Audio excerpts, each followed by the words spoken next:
The clock on the nightstand had been wrong for weeks. Not in any way that mattered at first, just a few minutes fast, then slow, drifting the way cheap electronics do when the battery starts to fail. Marcus had meant to replace it a dozen times. He never did. And so it sat there on the particle board nightstand, red digits bleeding into the dark, and it was that clock, the wrong one, the unreliable one, that first showed him 3:17. He didn't see the figure that first night. He saw the time, and then he saw the corner of the room, and the corner was just a corner. Walls meeting in the dark, the way they always had. He turned over and went back to sleep, and in the morning he remembered nothing except a vague sense of having been cold. The second night, the clock read 3:17 again when his eyes opened.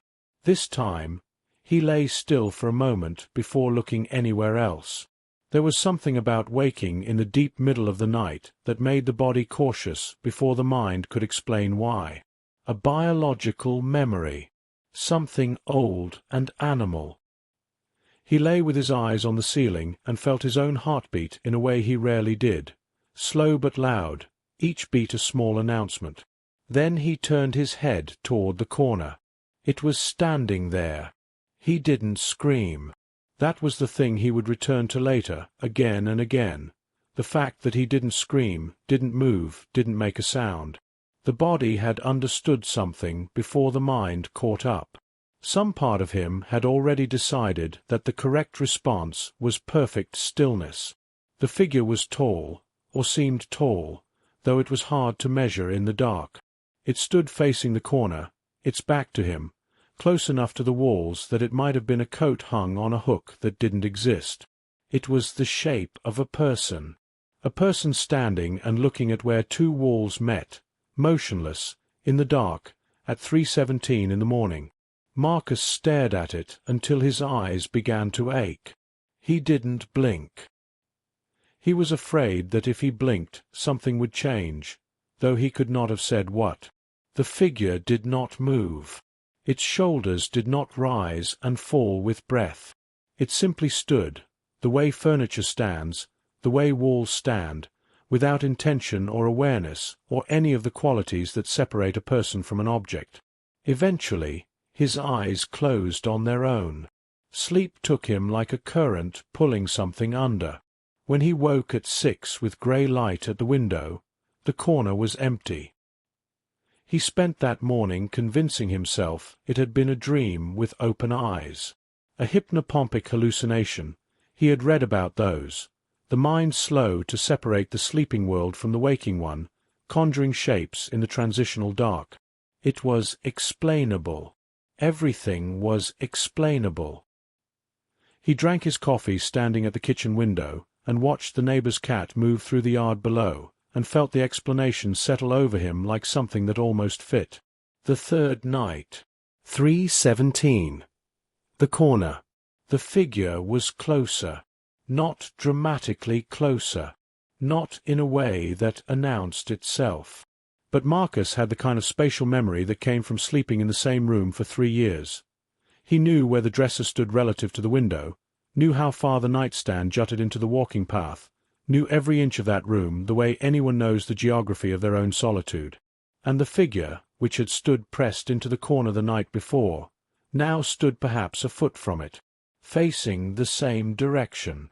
Still, the same absence of breathing, the same quality of not quite existing that made his eyes want to slide away from it the way they slid away from a very bright light. He watched it for longer this time. An hour, maybe more. The clock stayed at 3:17, which was impossible, he knew, which meant he wasn't reading it right, which meant the dark was playing tricks on the numbers the same way it might play tricks on the shape of a coat, the shadow of a door. He watched until his eyes betrayed him again and sleep took over, and in the morning the corner held only the particular emptiness that corners always hold. He said nothing to anyone. This was important. The saying nothing was not a decision he made consciously, but rather something that happened on its own, the way the stillness happened, the way the sleep happened. Some part of him understood that once it was spoken aloud it would become real in a different way, and that he was not yet ready for that. On the fourth night, he set his phone to record. He angled it against the nightstand so the lens faced the corner, pressed record, and lay down with his back to the room. He fell asleep faster than he expected, which seemed wrong, and woke to the alarm he'd set for 6, and lay there in the thin morning light with the phone in his hand, feeling a heaviness he couldn't name. He played the footage from the beginning. Hours of dark, the only variation being the slow movement of streetlight across the wall as a car passed outside sometime after 2. Then 3:17. He could see it on the nightstand clock in the footage, clearer than he could read it with his own eyes in the dark, and the corner was empty. Just walls. Just the ordinary geography of the room. He watched the footage 3 times. The corner was empty for all of it. He put the phone down and sat on the edge of the bed and looked at the corner in the morning light and felt the explanation that had been holding him together begin to soften at the edges. If it was a hallucination, it was a hallucination of unprecedented consistency. The same time, the same corner, the same figure, for nights in a row. If it was a dream, the dreams had a schedule. And if it was neither of those things, then it was something that existed only when he was watching with his own eyes, something that understood the difference between observed and recorded, and that was the thought he put away very quickly and refused to look at directly. He slept with the light on that night. The figure was still there at 3:17. It stood in the corner with the light on. That was the night Marcus noticed, for the first time, that it had no feet. Or rather, it ended before the floor, the way a figure in a photograph ends at the frame. He stared at the place where its legs should have met the ground and saw nothing, not shadow, not absence, just the floor continuing uninterrupted beneath where it stood, and the figure above the floor, not quite touching. He began keeping a notebook. He told himself it was to track the hallucinations, a record to show a doctor eventually, if it came to that, which he increasingly doubted it would. He wrote the time, the position, any details he could remember once morning came. On the 5th night he had written, closer again, head slightly turned, left or right, not sure, not enough to be certain. He had read this back in the morning and felt the words land wrong, because he had not remembered noticing the head turn while it was happening, had not been aware of writing those words, but there they were in his own handwriting. On the 6th night he sat up in bed when he woke. He wanted the full picture. He wanted to see it with both eyes, with his body upright, to introduce the kind of alert awareness that might resolve it one way or another.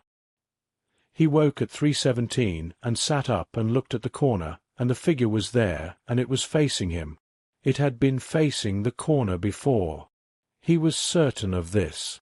Every previous night it had stood with its back to the room, a figure contemplating where 2 walls met, as though the corner contained something worth looking at. Now it was facing him. He could see the front of it, the general architecture of a face in shadow, and he looked at the place where eyes would be and looked away very quickly. His heart was performing something outside of its usual rhythm. His hands were pressed flat against the mattress. The notebook was on the nightstand, the pen beside it, but he did not reach for either. The figure did not move. Marcus sat upright in bed until 5:40, when the light outside began to shift, and the figure was still there when the room turned grey and then disappeared as the grey became full morning, fading the way a word fades when you say it too many times. He called in sick to work. He sat in the kitchen drinking coffee that went cold and then drank it cold and did not taste it. He opened his laptop and searched for things: sleep paralysis, waking hallucinations, visual disturbances related to stress, to diet, to circadian disruption. He read for hours. None of it fit cleanly enough. He tried to remember if he had been more stressed than usual lately. He tried to remember if anything had changed in the weeks before the figure appeared. The clock, he thought. The clock had started being wrong. But clocks being wrong didn't explain anything. On the seventh night, he did not go to bed. He sat in the armchair in the corner of the bedroom. Not the corner, the other corner, the one diagonally across the room, and he sat with all the lights on and a mug of tea and waited. The tea went cold. The lights stayed on. He watched the clock on the nightstand move through the hours with a steadiness it never seemed to have in the dark.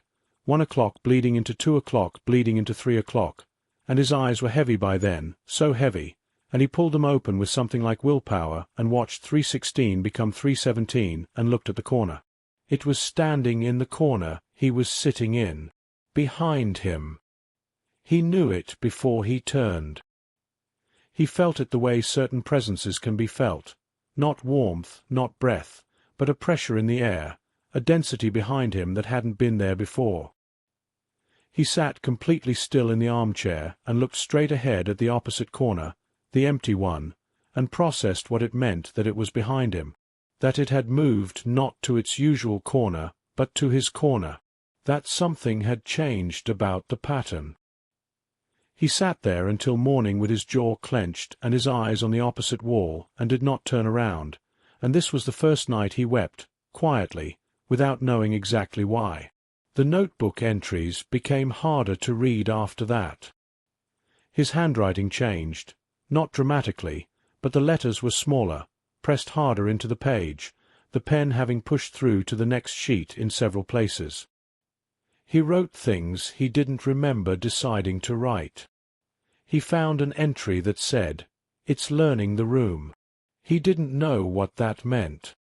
He found another that said, "The clock is not wrong." He read that 3 times. On the 9th night, his sister called at 11 p.m. because she hadn't heard from him in over a week, and she knew he would be awake. He was always awake, and he answered the phone and spoke to her in the voice that meant everything is fine, because he had been using that voice since childhood. She asked what was wrong. He said nothing. She said he sounded strange. He said he hadn't been sleeping well. She said she'd come visit, and he said no very quickly, too quickly, and changed the subject, and afterwards he sat with the phone in his lap and felt how completely alone the situation had made him, which seemed to be its purpose, he thought. Or not its purpose. It didn't have a purpose. It was a hallucination. He kept returning to that. At 3:17 that night, the figure was standing at the foot of the bed. The distance between them was perhaps 4 feet. It stood with its head at the slight angle he had described in the notebook, tilted the way someone's head tilts when they are listening, and he lay with the blanket pulled to his chest like a child and looked at it, and it looked at him with the place where its face should have been, and he had the thought, very clear, very calm, the way thoughts are when fear has been sustained so long it becomes a kind of resignation, that it had been moving closer by the same increment every night, had been doing so consistently and patiently, and that the increments, whatever they were, would eventually reach him. He began calculating backward. Night 1, the corner. Night 2, still the corner. Night 3, a foot forward. He went through what he remembered, what was in the notebook, and tried to establish the rate of approach, and found he couldn't do it precisely because the early nights were imprecise, the measurements approximate, his ability to judge distance in the dark. Unreliable. But the sense of it was clear. Whatever it was doing it slowly. It was in no hurry. He stopped trying to explain it. This felt like a defeat and also like a relief, the way certain surrenders feel. He stopped telling himself the words for things that might explain it and simply let it be the thing it was. Something came at 3:17 every night. It was getting closer. He could not capture it on video, and he could not tell anyone, and it came with such regularity, such patience, that after 10 days it had begun to feel almost ordinary, the way living near a train track makes the midnight train ordinary, even if the train never stops. The 11th night, he spoke to it. He hadn't planned to. He heard his own voice before he had made any decision, barely above a whisper in the dark. "What do you want?" The words fell into the room, and the room did not change. The figure stood at the side of the bed now, close enough that he could have reached out and touched it if he had wanted to, which he did not want to, which he could not have been made to do for any reason he could name. It stood and did not answer, and the silence was exactly as deep after the question as before it. But its head turned, not toward him, away from him, toward the clock on the nightstand, the wrong clock, the unreliable one with its bleeding red digits. It turned its head toward the clock, and he looked at the clock, and it read 3:17, as it always did, as it had always done, and something shifted in the back of his thinking, something that had been waiting for permission. He had replaced the battery 3 weeks ago. He had done it that first week, before the figure came, when the clock was running slow. He had put in a new battery and set the clock and gone to bed. He remembered doing it. He remembered the click of the battery compartment. He reached for the clock with a hand that trembled. He turned it over in the dark. In the ambient light from the window, he could just make out the battery compartment on the back. He fumbled with the small panel, and it came free, and he looked at where the battery should be. There was no battery. There had never been, apparently, a battery, or there was no longer one, which was the same thing in terms of what he was looking at, which was an empty compartment, 2 small metal contacts in the dark, nothing between them.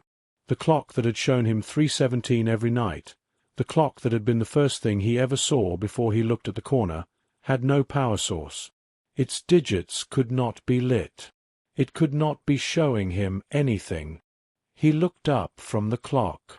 The figure was in the corner again, back in the corner, facing the wall, as if it had never moved, as if the last 11 nights had arranged themselves back into that first position, that first night, just a shape in the dark that might have been a coat, might have been a trick of shadow, might have been a mind producing what it needed to produce for reasons that could be explained.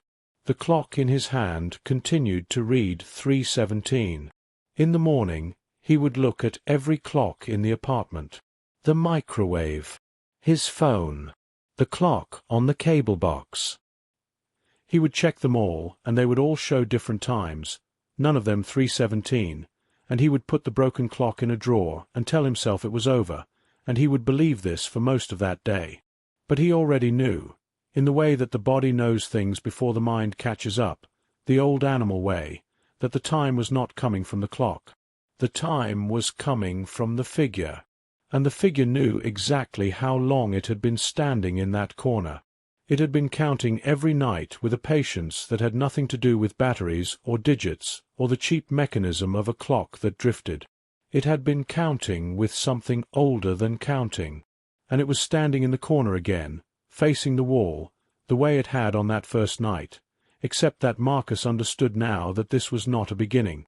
This was not where it started. This was where he finally caught up. And somewhere in the room, in the dark, at the hour that the clock would always read whether it had a battery or not, the figure turned its head, just slightly, just enough, and the angle of its posture changed in a way that had nothing to do with listening. It was the angle of something that had finished waiting.